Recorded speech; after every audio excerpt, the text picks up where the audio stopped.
Hi guys, I'm going to plant mums and pansy flowers for the autumn season. To my old soil, I added some compost.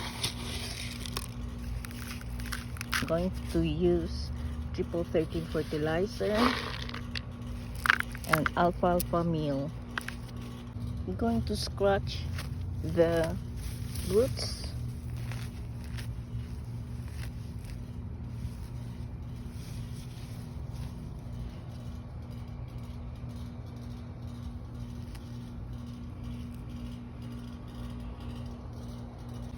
I'm trying my best not to break the branches. I added more compost.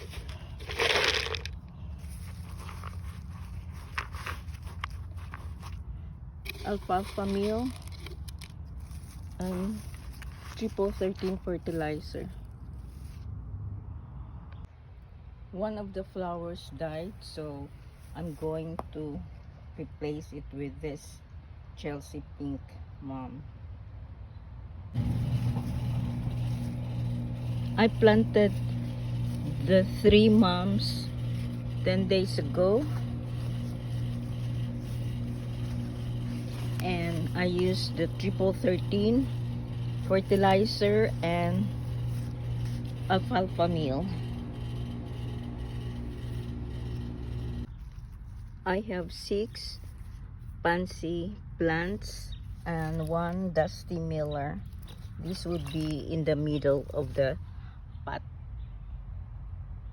I have the maroon, purple, white, yellow, orange. This is white with purple in the center. I've thrown in triple 13 fertilizer and alfalfa meal.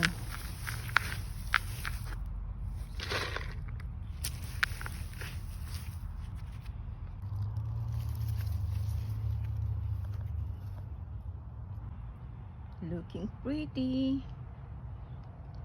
I have 2 more to plant.